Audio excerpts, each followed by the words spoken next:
Assalamualaikum warahmatullahi wabarakatuh. Salam kader Madrasah Muallimin Muhammadiyah Yogyakarta. Bagaimana kabarnya? Semoga kalian selalu dalam keadaan sehat walafiat tanpa suatu halangan apapun. Baiklah, pada pagi hari ini marilah kita mulai kegiatan dengan membaca basmalah bersama-sama. Bismillahirrahmanirrahim. Pada pertemuan kali ini kita akan belajar tentang perkembangan ilmu pengetahuan dan teknologi di Indonesia. Ini merupakan bab terakhir di kelas dengan kompetensi dasar mengevaluasi kehidupan bangsa Indonesia dalam mengembangkan ilmu pengetahuan dan teknologi pada era kemerdekaan. Tujuan pembelajaran adalah menganalisis perkembangan iptek pada abad ke-20 dan menganalisis perkembangan iptek di Indonesia. Dimulai dari perkembangan sistem komunikasi, teknologi, informasi, dan transportasi di Indonesia, dimulai dengan adanya SKSD Palapa atau Satelit Komunikasi Satelit Domestik yang dibangun sekitar 1974 hingga 1976. Ini merupakan suatu sistem satelit komunikasi yang dikendalikan oleh sistem pengendali di bumi yang mempunyai fungsi sebagai sarana dalam berbagai aktivitas komunikasi. Sehingga dari sinilah bisa untuk digunakan dan menjangkau seluruh wilayah Indonesia ya, diambil dari Sumpah Palapa sehingga disebut sebagai SKSD Palapa. Selanjutnya adalah telepon dan telepon seluler. Berawal dari tahun 1990-an, penggunaan telepon bersifat portable dan pada awal model AMPS, namun tidak bisa di daerah terpencil, maka berkembanglah sistem GSM dan didirikan BTS, sehingga bisa digunakan sebagai radio, video, kamera, pemutar lagu, televisi, internet, game, CCTV, berbagai aplikasi canggih lainnya. Selanjutnya, radio sendiri ditemukan oleh Dr. Lee DeForest dari USA tahun 1916, diilhami dari percobaan Guglielmo Marconi, penemu telegraf 1894 tanpa kawat. Sebelumnya ia membaca eksperimen dari Heinrich Hertz atau gelombang elektromagnetik dalam penemuannya. Dan 1895 Marconi eksperimen tentang radio menerima pesan sepanjang 1 mil dan pada tahun 1896 mampu mengirim hingga 8 mil. Lalu dikembangkan oleh De Forest ya pada saat itu dengan teknologi lampu hampa udara atau vacuum tube, mampu menyiarkan gelombang suara di tahun 1906. Selanjutnya dikembangkan oleh Profesor E.H. Armstrong dari Universitas Columbia 1933 dan disempurnakan menjadi FM sehingga suaranya lebih jelas dan jernih daripada AM. Nah, selanjutnya perkembangan radio zaman Belanda. Di sini adalah beberapa nama kantor radio pada zaman Belanda ya, seperti BRV, Neurom, CRV, Mavro. Nah, ini adalah merupakan beberapa nama radio pada zaman Belanda. Sedangkan pada zaman Jepang ini ada jawatan khusus ya yang mengatur tentang radio bernama Hoso Kanri Kyoku atau Pusat Siaran Radio Jepang di Jakarta. Selanjutnya pada saat zaman kemerdekaan ini merupakan kisah di mana Radio Dome yang dimiliki oleh Jepang pada saat itu dengan adanya Wei dan B. Palenewen ini sebagai kepala bagian Radio Dome memerintahkan F.W.U.S. untuk menyiarkan berita kemerdekaan. Dan karena Radio Dome ini dicekal pada saat itu tapi tetap disiarkan di Jalan Menteng nomor 31 dengan merakit pemancar dengan kode DIK 1. Dan selanjutnya 10 September hingga 11 September 1945 terbentuk Radio Republik Indonesia dan tahun 1970 peraturan pemerintah berdirilah radio swasta. Selanjutnya untuk televisi diawali dari adanya penemuan teleskop elektronik oleh Paul Nipkow dari Berlin yang memanfaatkan untuk mengirimkan gambar pada tahun 1884. Nah, di Indonesia dimulai sekitar tahun 1962 yaitu bertepatan dengan penyelenggaraan olahraga negara-negara Asia yang keempat atau Asian Games di Jakarta. Lalu TVRI adalah televisi pertama yang diresmikan oleh Presiden Soekarno pada tanggal 24 Agustus 1962. Sesudah tahun 1989, maka berdirilah beberapa televisi swasta seperti RCTI, SCTV, TPI, ANTV, Indosiar, LaTV, Trans TV, TV7, Global TV. Dan selanjutnya perkembangan teknologi dan informasi di Indonesia ini mulai berkembang dengan adanya internet pada tahun 1990-an. Lalu kemudian jaringan dikembangkan tahun 1992 dan beberapa pakar elektronika dari ITB, dari UI, dari LAPAN, BPPT, dan LIPI. Ini diprakarsai dari beberapa mahasiswa yang berasal dari luar negeri yang baru pulang terus kemudian mengembangkan di Indonesia, lalu berdiri yaitu penyedia jasa layanan internet seperti Indonet dan Ipteknet ya di Jakarta.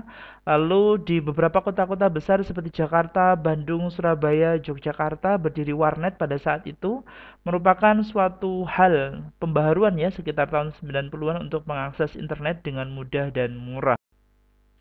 Lalu perkembangan sarana transportasi di Indonesia ini diawali dari zaman purba yang masih primitif dengan adanya perahu lesung bercadik ya, ada perahu bercadik dan jalan kaki, di mana pada tahun 1675 sebelum Masehi bangsa Hyksos mengenalkan penggunaan roda dari kayu sehingga dia nanti berkembang menjadi gerobak, kereta, sepeda motor, mobil, kapal laut dan pesawat terbang hingga sekarang. Jadi konsepnya dari bangsa Hyksos. Dan selanjutnya sarana transportasi darat pada masa pembangunan Orde Baru ini banyak dibangun dengan adanya Pelita 1 ya, Pelita 1, Pelita 2 hingga Pelita 6 terjadi pembangunan ya. Dan beberapa juga adanya kereta api pada masa ini ya, sedang proses rehabilitasi. Dan selanjutnya ada transportasi laut. Ini selama Repelita 5 ini dilakukan pemerintah adalah merehabilitasi dan meningkatkan infrastruktur seperti pengadaan kapal feri, pengangkutan barang, perbaikan pelabuhan, dan terminal peti kemas, dermaga, dan ini untuk para pedagang domestik maupun internasional. Sedangkan untuk sarana transportasi udara sendiri ini mulai membangun bandara udara, berbagai ragam pesawat terbang seperti perusahaan Garuda Indonesia dan Merpati dan beberapa maskapai penerbangan swasta seperti Wing Air, Lion Air, Awa Air, Air Asia, Batavia Air, Bati Air, Sriwijaya Air, dan memakai berbagai jenis pesawat penumpang seperti MD-2, Boeing 737-400, and Walker F-20X. Oke, selanjutnya alih teknologi di bidang sarana transportasi. Nah, hal yang paling mendasar di sini adalah didirikannya PT PAL dan IPTN, di mana IPTN adalah Industri Pesawat Terbang Nusantara yang mulai dirintis oleh Profesor Bahrudin Yusuf Habibie. Lalu PT PAL ini juga perkapalan sebagai Menteristek pada saat itu adalah B.J. Habibie juga sekitar era Orde Baru. Banyak sekali kapal dibuat ya, dan juga pesawat terbang yang luar biasa, bahkan sampai membuat pesawat jet penumpang berteknologi canggih N2150 ya. Namun pada saat krisis ekonomi tahun 1998 PT IPTN diganti menjadi PT DI tahun 2003 terhenti hingga sekarang. Nah, selanjutnya pengembangan iptek dan dunia pendidikan di Indonesia ini mulai berdiri beberapa kampus ya, karena ini merupakan hal yang penting dari SD, SMP, SMA hingga ke universitas. Dimulai tahun 1945 ini ada 5 buah ya. Lalu kemudian 1965 menjadi 55 dan semakin bertambah menjadi 183, bahkan sekarang sudah 1.200 PTN dan PTS pada tahun 1995, dan sekarang tentunya lebih banyak lagi. Nah, salah satunya adalah seorang Profesor Yohanes Surya yang mendapatkan penghargaan Olimpiade Fisika ya, dan beberapa orang yang mendapatkan Nobel seperti para pelajar Indonesia ya pada saat kompetisi fisika internasional ke-37 di Singapura. Nah, selanjutnya ada perkembangan lembaga-lembaga penelitian di Indonesia seperti LIPI, lalu kemudian Batan. Kalau LIPI ini lebih kepada pembangunan ya, dan di situ dulu ada diawali abad ke-16 di mana ada Jacob Bontius dengan karyanya Herbarium Ambonice. Dan selanjutnya pada Batan ini merupakan kegiatan pengembangan dan pengaplikasian teknologi nuklir diawali tahun 1954 untuk menyelidiki radioaktivit. Ini diarahkan karena memang terjadi sisa-sisa dari perang dunia saat itu, sehingga diharapkan tidak meninggalkan radiasi dan akhirnya bisa berkembang hingga sekarang ya. 1997 ini di Batan ini diawasi oleh Bapeten. Selanjutnya adalah perkembangan Bako Surtanal atau Badan Koordinasi Survei dan Pemetaan Nasional. Ini berkembang ya secara nyata hingga sekarang ini, dan sekarang pada tanggal 17 Oktober 1969 ya. Jauh sebelumnya merupakan jawatan pengukuran yang dijadikan satu pada Permanent Chartering Komisi tahun 1938, tapi sekarang sudah berkembang ya. Lalu adanya perkembangan Badan Pengkajian dan Penerapan Teknologi atau BPPT, ini adalah lembaga pemerintah non-departemen di bawah koordinasi Kementerian Negara Riset dan Teknologi yang mempunyai pengkajian dan penerapan teknologi.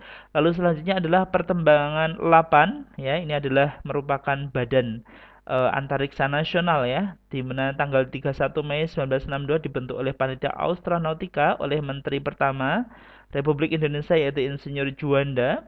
Lalu dibentuklah proyek roket ilmiah dan militer awal atau PRIMA, afiliasi AURI dan ITB, dan badan tersebut berhasil meluncurkan roket seri Kartika dan telemetrinya.